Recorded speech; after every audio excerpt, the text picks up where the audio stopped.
A little bit later, after that February 20th concert, on the weekend of March 13th and 14th, the Elmhurst Symphony will collaborate again with the Apollo Chorus of Chicago in Verdi's Requiem. And this is one of the greatest classical pieces of all time. Verdi's own investment in this piece was enormous. Verdi ended up pouring all of his great genius for the voice, for chorus, for orchestra into this work. It has incredible fire. At one point in the Dies Irae, there are 4 trumpets spread around the room for the Day of Judgment, and it just makes the hair on the back of your neck stand up. And also moments of incredible beauty.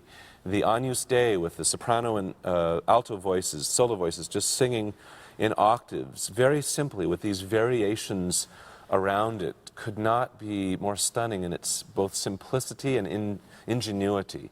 And then the Libera Me, the final movement, which Verdi wrote first, is sort of like a requiem in microcosm, because he has a bit of the Dies Irae, which he, of course, introduces in the second movement of the requiem, and the soprano soloist just sings like all get out in that movement, and there's sort of references to plain chant.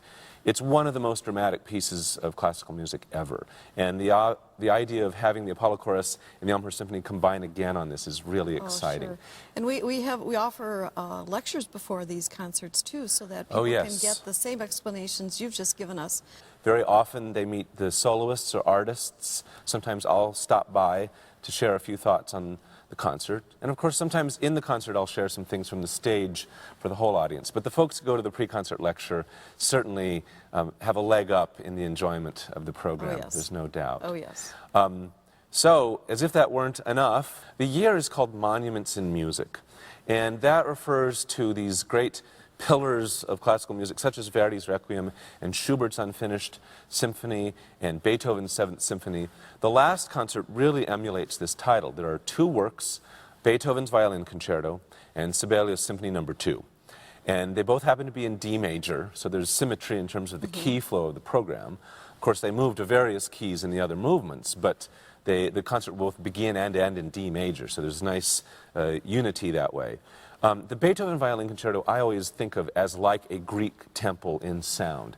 It has such perfection and symmetry. It starts as simply as it could with 4 notes. Boom, boom, boom, boom on the timpani, and out of those 4 notes he builds this temple in music.